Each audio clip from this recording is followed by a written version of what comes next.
안녕하십니까. 오정근의 쏙쏙경제 오정근입니다. 오늘은 10월 23일 토요일입니다. 주말 편안하게 지내시기를 바라면서 오늘 경제기사에서를 시작하도록 하겠습니다. 오늘 주요 뉴스로는 여전히 중국의 전력난이 지금 더욱더 악화되고 있다는 그런 보도가 나오고 있습니다. 중국의 전력난은 기본적으로 어 거의 60%를 호주 석탄 수입에 의존해서 석탄 발전소를 가동하고 있다가 중국의 호주가 호주에 있는 공작원을 폐쇄한다든지 혹은 호주가 1대1로 탈퇴한다든지 하는 그런 탈중국 정책을 보이자 호주를 혼내주기 위해서 석탄 수입을 금지를 한 것이 지금 오히려 부메랑이 되고 있습니다. 반면에 이제 호주는 더욱더 인제 오커스라든지 혹은 쿼드라든지 해서 미국과 동맹을 더 강화하고 있는 그런 상황입니다. 오히려 호주는 이번에 중국의 압박을 잘 극복하고 있다, 이런 평가가 일반적인데, 중국의 전력난은 더욱 심화되면서 전 세계적으로 중국이 세계 공장이라고 할 정도로 많은 제조업 공장을 갖고 있기 때문에 세계 공급난을 공급 지금 쇼크를 더 심화시키고 있는 그런 상황입니다. 오늘 제가 한번 뉴스를 살펴보도록 하겠습니다.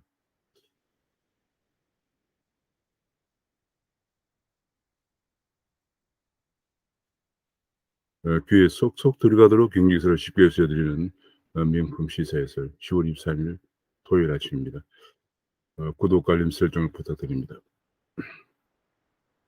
지금 끝이 안 보이는 중국의 전력난, 또 미국의 공급난, 이것이 전 세계 경제에 퍼펙트 스톰을 가져오고 있다는 얘기, 그런 분석이 나오고 있습니다. 그러니까 지금 현재 중국에서는 전력난 때문에 공장 가동이 거의 지금 31개 성주에서 그 20여 개 성의 전력이 제한 송전되거나 심지어는 전력 공급이 중단까지 되면서 제가 아는 지인이 중국의 동반 지역에 공장이 있는데 전력이 아예 중단되었다고 합니다. 공급 중단되었다고.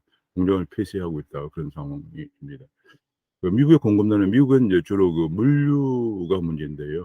그러니까 물류를 선박에 실어 나르는데 인력들이 주로 개도국 인력들이 많이 일을 하고 있었는데, 코로나로 인해서 개도국 인력 공급이 안 되면서 지금 LA라든지 이런 큰 항구에 컨테이너선이 쌓여 있는 그런 상황이 되면서 전 세계적으로 좀 공급난 때문에, 게다가 또 유럽 같은 경우에는 전력 좀 LNG 가격이 폭등하면서, LNG 가격이 지금 이제 무리한 바이든 행정부의 탄소 중립 2050을 추진하는 과정에서 지금 신재생 에너지 공급은 아직 안 된 상태에서 지금 LNG 전력에 의존하다 보니까 LNG 가격이 폭등을 하는 그런 모습을 보이고, 전 세계적으로 지금 어떻게 보면 잘못된 정책, 미국과 중국의 빅2의 잘못된 정책과 코로나까지 겹치면서 전 세계 경제가 퍼펙트 스톰에 직면하고 있다, 이런 분석이 나오고 있습니다. 미국의 성장률은 지금 중국의 성장률이 지난 3분기에 4.9%로 급격히 좀 하락을 하고 있는 상황입니다. 지금 그런 가운데 일본도 이런 전 세계적인 에너지 대란이 예외일 수가 없죠. 에너지 대란, 올해 가정용 전기료가 17%나 급등했다. 천연가스가 올해 초에 $2.8에서 $6.3까지 지금 거의 한 3배 이상 급등을 하면서 어 일본도 전기료가 17%나 올랐다, 이런 보도가 나오고 있고요. 그런 가운데 전 세계 천연가스의 가장 최대 공급국인 러시아의 푸틴은 지금 오히려 에너지를 무기화하고 있다. 독일 같은 경우에 가스관을 승인해 주지 않으면 LNG 공급을 더 하지 않겠다. 승인해야 LNG 공급을 더 하겠다, 이런 얘기가 되면서 노골적으로 LNG 공급을 무기화까지 하고 있다, 그런 보도가 나왔습니다. 지금 글로벌 공급 충격이 한국 경제도 강타할 수밖에 없다는 전문가의 지적이 잇따르고 있습니다. 이런 것들이 바로 회색 코뿔소, 회색 코뿔 충분히 예상할 수 있지만은 쉽게 간과되는 요인들, 지금 글로벌 공급 요인들, 지금 에너지 대란에도 불구하고 우리는 에너지 대란 문제를 외면하면서 오히려 지금 탄소 중립만 강화하고 있습니다. 지금 석유 가격도 오르고 LNG 가격이 오르면서 유류세 인하를 공식화해서 폭과 시기만 내주에 발표할 것으로 할 것이라는 보도가 나왔고요. 정부에서는 LNG 할당 관세도 낮추기로 했다. 이런 보도가 나왔습니다. 미 국가정보국에서는 미래 에너지 핵심은 소형 원전이다. 따라서 이번에 이제 정말 에너지 대란을 겪으면서 소형 원전의 중요성을 다시 한번 전 세계가 깨닫게 되고, 드디어 미 국가정보국에서 미래 에너지 핵심이 소형 원전이다라고까지 좀 발표를 했습니다. 그런데 우리나라는 재생에너지를 계속 지금 강조하고 있습니다. 지금 보면은 우리나라에서는 2018년 대비해서 이게 에너지 좀 탄소 중립 시나리오가 두 개가 있는데, 하나는 2050년까지 제로로 가져간다는 안이 있고요. 그다음에 2030년까지, 그 중간에 30년까지 얼마를 감축할 것이냐 하는 것을 이번에 유엔 환경 당사국 총회에 보고를 해야 되는데, 다음 달에 아마 문 대통령이 출구해서 보고를 하게 됩니다. 근데 그 내용이 지금 2030년까지 그걸 NDC라고 그러는데, Nationally Determined Contribution이라고 그래서 국가가 결정하는 탄소 중립 기여도인데요. 우리 스스로 결정하는 것이니까 우리 스스로 지켜야 되는 건데, 우리 스스로 결정을 너무 심하게 한다, 너무 과속하고 있다는 이런 분석이 나오고 있습니다. 그러니까 지금 현재 2018년에 탄소 배출량이 7억 2,700만 톤인데, 이거를 기존에서는 5억 3,600만 톤으로 26% 감소시킨다는 계획을 세웠는데, 이번 달 며칠 전에 더 감축된 40% 감축돼서 2030년까지 4억 3,600만 톤까지 감축하겠다는, 우리 스스로 이렇게 목표를 세워서 더 강화된 목표를 세워서 보고하겠다, 그런 얘기에 기업들은 패닉 상태에 빠져 있습니다. 미국과 일본보다 훨씬 강화된, 미국과 일본은 2030년까지 3.56, 2.8, 이것도 비교 년도 2018년이 아닙니다. 대개 2015년, 2010년 이런데, 우리는 2018년 대비 4.17%를 감소시키겠다, 이런 더 강화된 안을 내놓고 있다, 그런 얘기입니다. 이것 때문에 기업들이 패닉 상태에 빠져서 어제 경총 주최로 탄소 중립 정책 토론회가 있었는데, NDC를, 그러니까 2030년까지 가속화시키는 감축안을 강행할 경우에, 가속화돼 더 상향 조정된 걸 감축을 시행할 때는 정유업에서만 최대 800조 원의 피해가 예상된다. 2050년까지 설비 전환이나 비용의 매출 손실 등이 이제 800조 원인데요. 그다음에 철강 외에도 철강이나 차량 부품도 추가 감축 여력에 한계가 있다, 이런 얘기가 나오면서 시나리오 재설정과 구체적 지원안을 호소하고 있습니다. 지금 감축 속도도 유럽의 3배인데 정책 지원은 빠져 있다는 얘기죠. 제조업은 생존 자체가 고민이 되는 상황에 직면하고 있다는 얘기인데, 대체로 보면 철강이나 석유, 자동차 업계의 그 호소를, 건의사항을 보면은 이런 탄소 중립 설비 전환하는데 금융이나 세제 지원이 있어야겠다, 주로 그런 얘기입니다. 지금 금융제도, 세제 지원 같은 것이 정부의 지원이 없고는 기업 혼자서 이걸 감당하기는 거의 불가능하다, 이런 얘기가 나오고 있습니다. 위드 코로나가 이제 목전에 다다랐습니다. 지금 현재 다음 달 1일부터 위드 코로나로 갈 것으로 예상을 하고 29일에 구체적 이행 계획을 발표한다고 합니다. 근데 지금 현재 이렇게 될 경우에 확진자 폭증에 대비해야 된다는 얘기도 나오고 있는데요. 일단은 11월 초에 1단계에서는 영업 제한 시간을 해제하고 집합 금지 업종을 완화한다. 그다음 2단계 12월 초에는 대규모 행사도 허용한다. 3단계 내년 1월 초에는 사적 모임 제한을 해제한다. 이런 얘기가 쭉 시나리오로 진행이 될 것으로 보여지는데, 이런 경우에 지금 문제가 가장 필요한 것이 재택 질환 관찰을 하는데, 재택 환자가 더 병세가 악화될 경우에 이송해야 되는, 병원에 급히 이송해야 되는 이송 체계가 좀 중요하다, 그런 얘기가 나오고 있습니다. 지금 보면은 되게 지금 여기가 이번에 이제 얼마 전에 재택 치료를 받고 있던 환자가 이송 중에 사망을 했습니다. 그래서 중요한 것은 보면은 지금 일반 구급차의 그 구급차가 이제 이게 갖추어진 그런 구급차가 필요하고, 또 병원과 소방서 간의 긴밀한 연락으로 지체 없이 이런 이송차가 와야 되는 그런 문제들이 이제 지금 지적이 되고, 그런 문제가 보완돼야 될 것이다. 그래서 특히 정부와 소방본부 간에 정보 공유가 지금 돼야 되고, 음압 장비가 있는 구급차에 음압 장비가 있어야 한다는 것.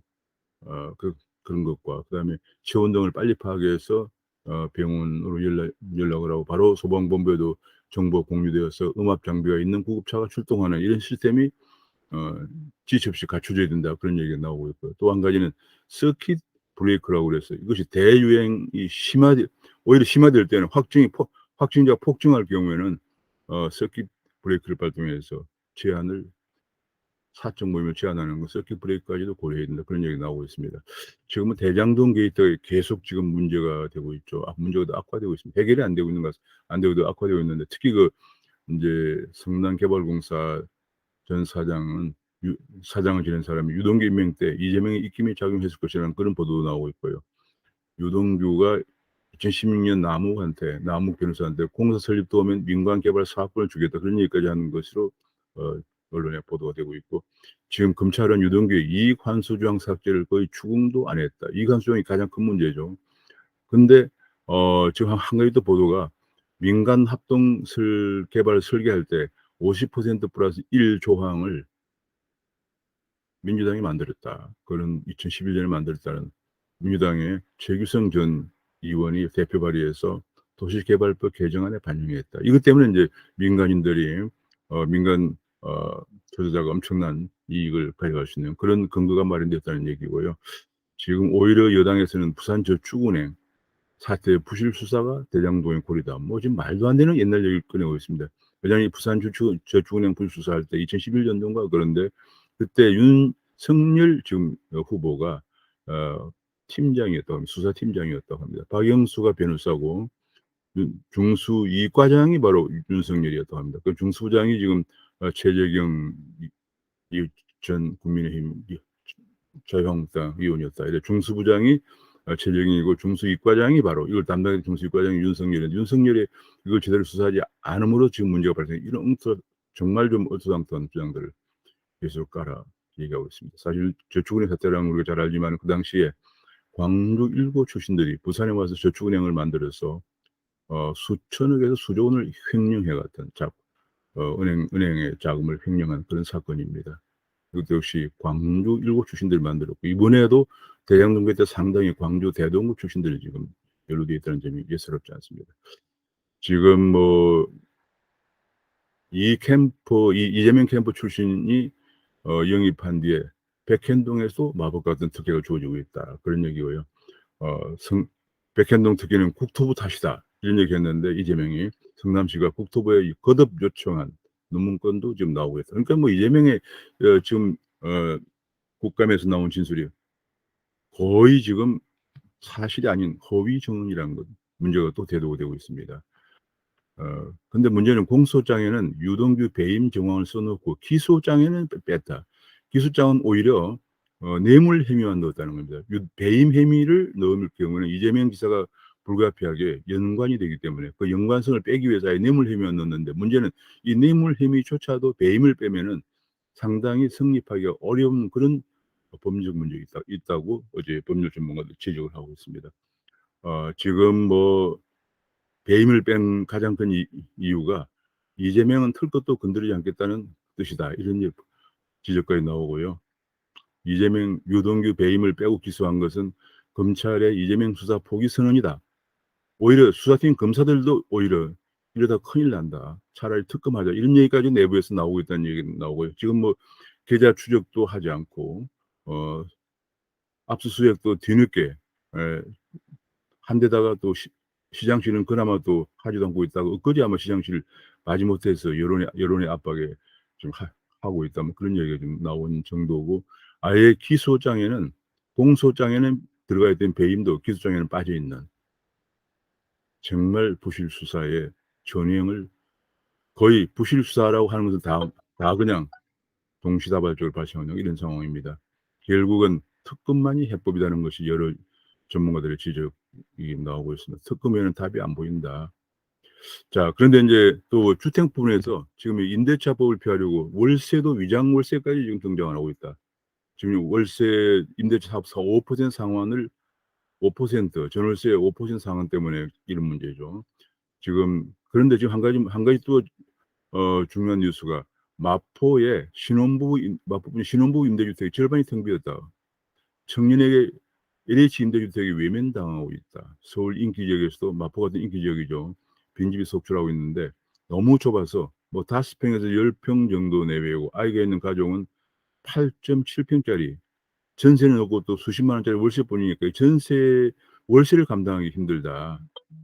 대부분 우리나라 사람들이 전세를 살다가 돈을 좀 모아서 또 집을 살려고 하는 그런 건데 또 수십만 원 월세를 감당하기 힘들어요. 그래서 이게 지금 뭐 마포뿐이 아니고 여러 군데서 보니까 임대주택이 지금 서울 신월동 임대주택도 그렇고 지금 뭐 5평에서 10평 내외의 임대주택들이 젊은 층으로부터 거의 외면을 당하고 있다는 보도가 나왔습니다. 얼마나 이게 지금 공공임대가 지금 지난번에 문 대통령이 가서 방문해서 좀 쇼를 했던 그런 임대주택이 얼마나 청년들로부터 외면당하고 있는 걸 보여주고 있습니다. 수도권 아파트가 팔자로 돌아섰다. 매수 우위 지수가 91로 떨어졌다. 5주 연속 하락하고 있다. 이런 얘기 나왔습니다만 그러나 아직도 집값 하락 전조로 보기는 힘들다는 게 전문가들의 지적이고요. 전문가들 83%가 아직 집값이 꺾일 때가 아니고 10명 중 7명은 내년에도 집값이 오를 것이라는 지적이 전망이 나왔습니다. 양도세를 내려야 다주택 매물이 나올 것이다. 그런 얘기가 나오고 있고요. 이게 또 최근 들어서 비트코인 가격이 급등하고 있습니다. 금 대신 오히려 인플레가 예상되는 속에서 인플레 때 자산 방어 수단으로 금 대신 비트코인이 뜨고 있다. 올해 금 선물은 6%가 떨어질 때 비트코인은 사상 최고가를 갱신하고 있다. 그런 얘기인데요. 지금 비트코인은 거의 크게 올라가는 모습이고 금은 지금 가격이 변동이 없는 그런 모습을 보여주고 있습니다. 지금 비트코인은 사상 최고가에 근접을 하고 있고 6만 7, 8천 달러까지 올라갔죠.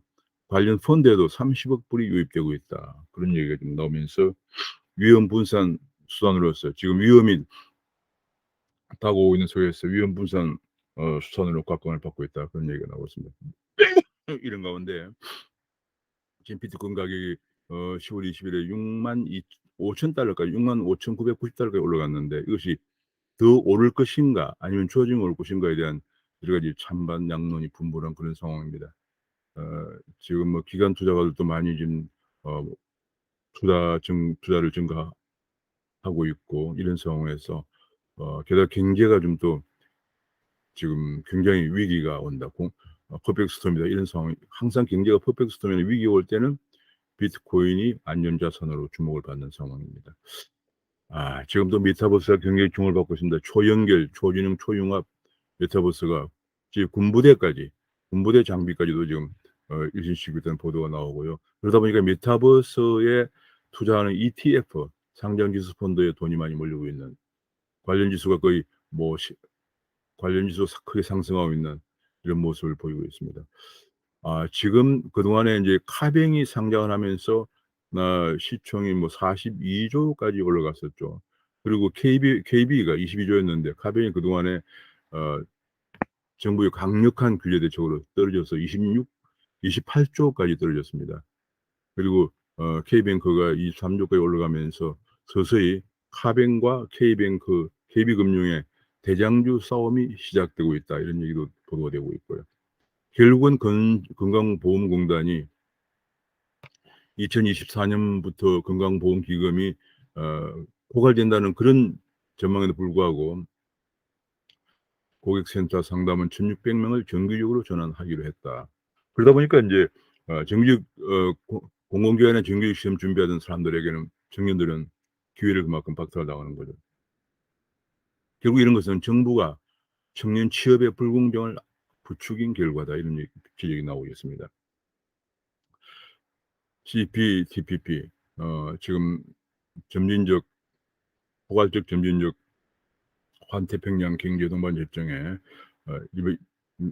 내달에 다음 달에 신청을 한다고 합니다. 그런데 중국과 대만이 신청하자 우리도 이제 뒤처지서라 이제 가입을 하는데 문제는 이것이 현재 11개국이 일본이 주도하고 있는 2018년에 출범한 건데 그전엔 TPP라고 해서 미국이 주도하다가 트럼프 대통령 때 미국이 빠지면서 일본이 주도해서 2018년에 11개국으로 출범했는데 문제는 일본이 우리의 가입을 지금 사전 타진을 했지만은 반가워하지 않는다. 뭐 그렇게 그런 보도가 나왔습니다. 그러니까 일본하고 이런 관련 일본은 우리의 관계가 지금 가장 개선이 중요한데 일본과의 관계는 전혀 개선하지 않고 CPTPP 가입을 선언한다는 것 자체는 오히려 국내용이 아닌가 하는 생각이 듭니다. 지금 뭐 경제가 모든 게 정치가 더 앞서가 있다 보니까 경제는 이렇게 어려움에 직면하고 있습니다. 지금 중국은 이번에 가입하는 경우는 일본과의 관계가 굉장히 실용적 관계로 가고 있습니다. 중국은 일본은 통화 수화까지 체결하고 있는 그런 상태입니다. 민폐, 예, 민폐 노총이란 말이 등장을 했습니다. 국민 민폐가 된 민노총. 지난번에 지금 코로나 사태에도 불구하고 평일 대낮에 도심 대로를 정부에서 불법 집회를 연 민노총이 국민 민폐가 되고 있다. 이제 노동계획이 정말 절박한 상황까지 왔다. 이런 보도가 나오고 있습니다. 지금 한국에서 가장 지금 개혁해야 될 대상이 민노총이겠죠. 노동개혁, 교육개혁, 뭐 이런 정교조가 지배하고 있는 교육개혁. 이런 것들이 없이 우리 경제가 제대로 될 수가 없겠죠. 게다가 아까 그 앞에 과도한 탄소 중립 같은 거 봐요. 그 과도한 탄소 중립이 환경 카르텔이 지배하고 있기 때문에 그렇죠. 환경 카르텔이 뭔가 거기서 이득을 국민의 에너지 대란은 외면하고 그들이 환경 뭐 신재생 에너지 보조금이라든지 여러 가지 얻는 것이 있기 때문에 계속 더 가속화시키고 있는 것이죠. 환경 카르텔이 거의 지배하고 탄소 중립위원회를 뿐이 아니라 탄소 중립 시민회의도 다 거의 대부분 다 환경 카르텔이 지배하고 있습니다. 자사고 폐지, 아까 지금 말씀한 교육 문제죠. 교육 평균화. 40년이 넘는 교육 평균화. 그때 마침내 자사고 폐지하는데 한국에서 굉장히 주목을 받아왔던 민사고도 폐지한다. 그런 얘기입니다. 이게 뭐 지금 완전히 평균화 교육 때문에 수월성 있는 4차 산업혁명이 필요한 수월성 있는 인재 양성은 외면하고 있는 그런 상황이죠. 그런 가운데 지금 교육부가 교과 과목 개편을 추진하는데 수능에서 정치 경제는 빠진다는 얘기입니다. 지금 경제가 굉장히 중요하고 특히 금융이 중요한데 경제가 수능에서 빠지면 우리나라에서 고등학교를 졸업한 사람들이 과연 경제를 모르고 금융을 몰라서 더 공경에 빠질 우려가 큽니다. 자유학기는 축소하고 일반 선택에서 경제가 빠진다. 그런 얘기가 개정교육과정 공청회에서 주장이 되었다고 합니다. 그런 가운데 영어 1등급은 반토막이 나고 1년 사이에 2020년에 수능에서 영어 1등급 비율이 12.7%였는데 지금 현재 5% 안팎으로 떨어졌습니다. 상위권 학력 붕괴가 시작되었다. 더 수월성 있는 인재를 양성하니까요. 학력이 붕괴되기 시작하고 있다. 아주 큰 문제가 있었습니다. 아까 보면 에너지 대란, 에너지도 100년 되겠죠. 교육도 100년 되겠죠. 그다음 노동계획 같은 거. 그다음 해외 자원개발도 지금 전부 매각하면서 적폐로 몰아서 매각하고 있고. 경제의 100년 대계인 근간들을 다 붕괴시키고 있는 상황입니다. 지금 이게 학력 평가하는데 2017년 전에는 전수평가를 했는데 3%만 표지평가를 한 이후에 기초학력이 미달이 크게 증가하고 있다 해서 지금 국가주도의 전국 단위 시험을 통해서 학력을 성취도를 평가하고 교육을 대책을 세워 나와야 됩니다. 그런데 지금 정교조들이 한사코 반대합니다. 정교조들이 반대하는 것 중에 학업 성취도 평가를 반대하고요. 또 교직원 평가도 반대합니다. 참 이게 뭐 도대체 뭘 하자는 건지 알 수가 없습니다. 그런 가운데 30대 미혼난의 절반이 결혼을 하지 않고 있다. 그러면서 서핑이나 모터 캠핑 같은 내 행복에 투자한다는 얘기 나오는데 여기 보면은 지금 30대 미혼남의 미혼 비율이 51%에 달하고 여성은 34%에 달하고 있습니다. 30대 51%가 결혼을 안고 있는데 지금 이유가 뭐냐? 남성은 54%가 편애했어. 혼자 있는 게 편애했어. 여성은 70%가 혼자 있는 게 편하다. 그런 얘기가 나왔습니다. 지금 이렇게 되면서 쓰는 돈들은 자기 만족을 행복을 위해 쓴다. 제가 얼마 전에 30대, 40대 초반에 남성이 결혼도 안 하고 있었어. 돈도 없는 것도 아닌데 왜 안 하냐 물어봤더니 내가 번 돈을 나의 행복을 위해 쓰고 싶다. 이런 얘기까지 듣고 저 깜짝 놀랐습니다. 뭐 저희들 같이 이제 옛날 세대는 가정을 다 이렇게 정말 부양해야 되는 그런 책임감을 가지고 정말 힘든 일도 마다 않고 살아왔는데 이제는 생각이 완전히 달라진 젊은 세대의 가치관을 지금 보여주고 있는 것 같습니다. 그런데 그 MZ세대, 20, 30대죠. MZ세대는 한편으로도 웬만한 재테크로는 집을 마련 못 한다고 그래서 초고위험 선물 옵션에 올인하고 있다는 보도가 나오고 있습니다. 지금 20대에 지금 우리나라 선물 옵션의 파생 상품에 개인들이 80%가 투자하고 있다. 그런 얘기가 나왔습니다.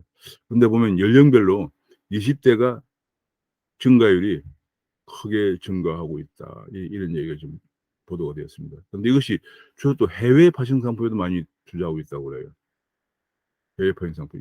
그런데 이게 지금 해외 파생 상품 굉장히 위험합니다. 국내 파생 상품보다 더 위험한데, 국내 파생 상품은 일단 선물 옵션의 기본 계약금이 1단계에서는 1,000만 원, 2단계에서 2,000만 원 이렇게 제한을 두고 있고, 또 사전 교육을 받아야 되고, 또 모의 투자를 거쳐서 가급적이면 피해가 적도록 이렇게 유도하고 있는데, 외국에는 이런 게 없습니다. 이런 위에 규제가 없기 때문에 엄청난 고위험 투자에 직면하게 되죠. 근데 지금 보면은 이렇게 지금 개인 투자자의 해외 파생 상품 거래에서 2019년, 2020년, 2021년 계속 손실만 나오고 있습니다. 개인 투자자들이. 기관들은 2020년 손해를 봤지만 2021년에는 다소 이익을 좀 내고 있습니다. 이유가 뭐냐? 개인들이 특히 20대, 30대가 파생 상품까지 투자하기에는 굉장히 세계 경제 동향이라든지 또 파생 상품 자체에 대한 이해력이 부족합니다. 앞에서 본 것처럼 이런 가운데 이제 고등학교 수능 시험에서 경제까지 빠진다고 그러니까 이 젊은 사람들이 알지 못하는 쪽에서 고수익만 낼 줄 알고 투자했다 이렇게 큰 손실을 보고 있는 상황입니다. 더 절망의 늪으로 빠지게 됩니다.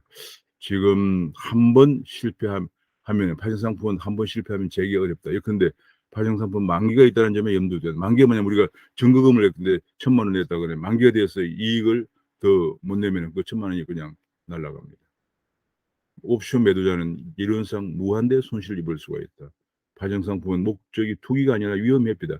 본래 파생상품의 목적은 투기가 아니고 가격이 만약에 크게 하락할 걸 대비해서 낮은 가격에 얼마 정도의 매입을 하려고 하는 이런 거거든요. 그래서 이건 위험회피인데 지금은 한꺼번에 돈을 많이 벌기 위한 투기 목적으로 하다 보니까 엄청난 손실들을 개인 투자자가 내고 있다. 정말 미숙한 투자자로 봐주지는 않는 것이기 때문에 정말 조심해야 된다. 그런 얘기 지금 계속 나오고 있고요. 지금 반도체 왕국 인텔이 흔들리고 있다. 애플과 MS가 자체 칩을 개발을 추진하고 있으면서 인텔의 매출 증가율이 떨어지고 있다는 얘기가 나오고 있고, 그런 가운데 지금 중국이 반도체 첨단 기술에 군침을 흘리면서 한국의 인재를 빨아들이려고 손을 뻗치고 있다. 그런 얘기가 계속 어제 오늘 얘기가 아닙니다. 미국 중심의 공급망 재편에 위기감을 느낀 중국이 인력과 장비를 닥치는 대로 삼키고 있다는 보도가 나오고 있고요.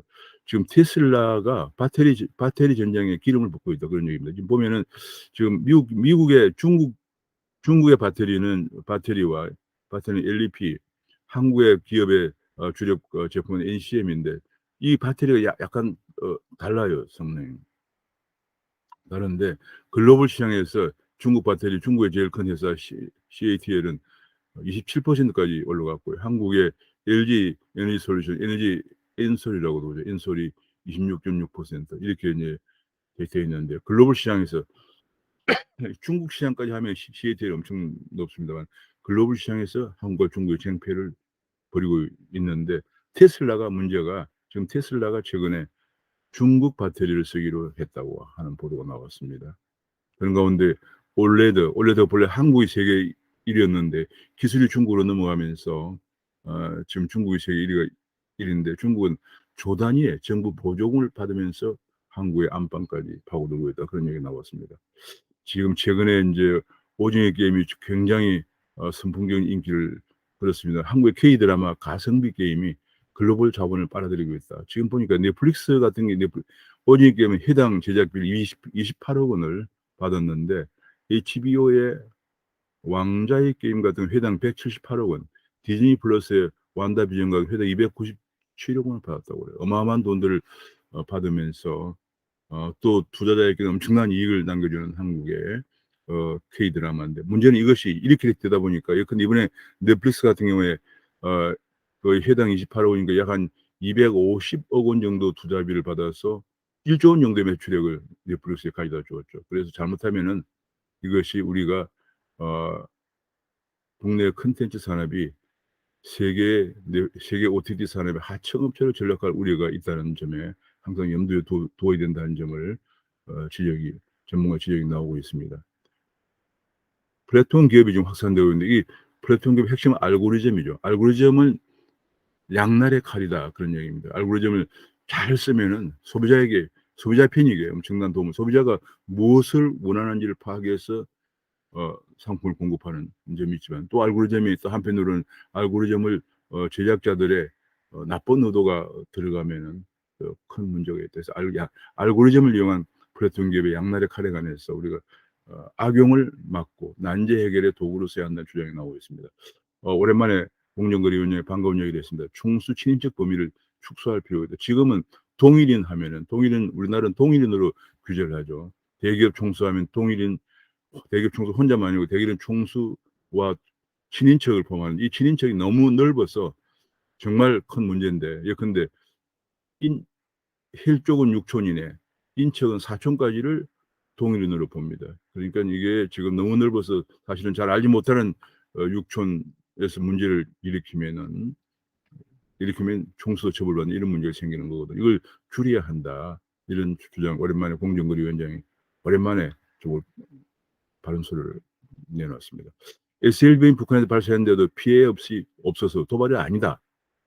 국방장관이 이런 망언을 하고 있습니다. 도발을 못하는 이유가 뭔가? SLBM은 정말 바닷속에 아무데나 와서 바로 공격하기 때문에 북한의 핵 미사일 발사를 제어하기엔 패트리어트 미사일 같은 걸 무력화시키는 그런 거거든요. 그런데도 도발이라고 하지 않고 있는 이유가 도대체 무엇이냐 하는 지적이 나오고, 그런 가운데 집요하게 물고 늘어지고 있는, 대통령이 지난번에 유엔에 가서 종전선을 얘기했고, 그다음에 외교장관이다 우리 등등 고위관리들이 미국 가서 계속 종전선만 얘기하고 있고, 심지어 미국에 있는 좌파 한인단체에서까지도 종전선언을 위한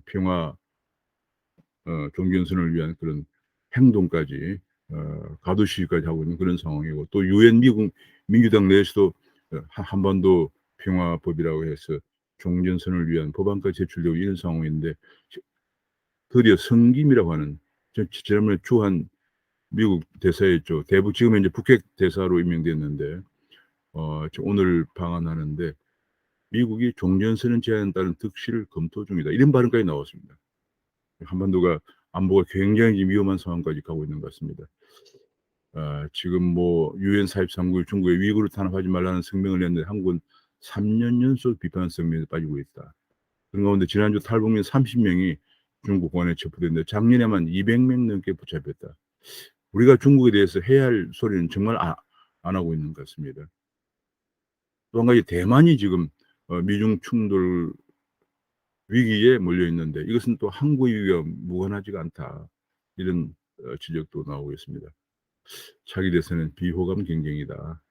지금 너무도 지금 대장동 게이트, 그다음에 윤석열의 실언 등등 민심이 냉랭한 가운데 비호감이, 예컨대 지금 여기 여론조사 보면, 갤럽 여론조사 보면 이재명의 비호감이 60%, 윤석열의 비호감이 62%, 홍준표 비호감이 59%, 절반이 다 넘습니다. 그래서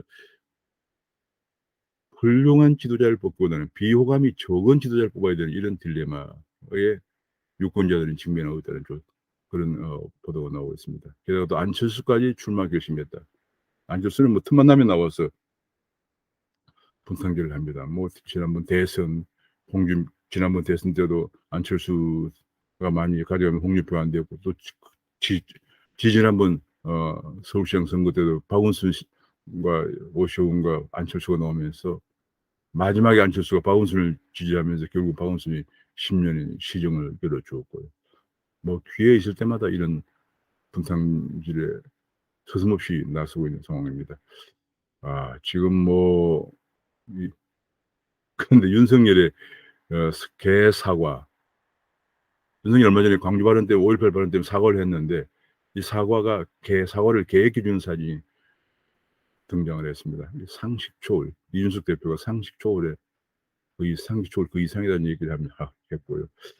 언론에서도 윤석열이 국민을 우롱하나 이런 비판까지 나오고 있습니다. 게다가 뭐 왕자, 손에 왕자, 무속에 이어서 개사와 5.18 발언 등 윤석열의 이해 못할 형태에 대해서 드디어 언론까지 지적하고 나섰습니다. 정말 여러 가지 좀 글로벌 경제가 굉장히 공급대란, 퍼펙트스톰에 직면하고 있는 가운데서 한국은 여전히 역주행하는 정책들만 계속 나오고, 또 우리의 이 붕괴되고 있는 경제라든지 위기에 직면하는 안보 문제를 해결해 새로운 방향으로 가져가야 할 지도자를 뽑는 대선에서도 호감도가 있는 대한민국의 비전과 정책에 대해서 좋은 방향을 제시하는 그런 호감도가 있는 후보를 선출하기보다는 너무도 비호감도가 50%가 다 넘고 있어서 비호감도가 적은 후보를 뽑아야 되는 우리 유권자들의 딜레마가 지적되고 있는 상황입니다. 오늘 아침 말씀 마치겠습니다. 감사합니다.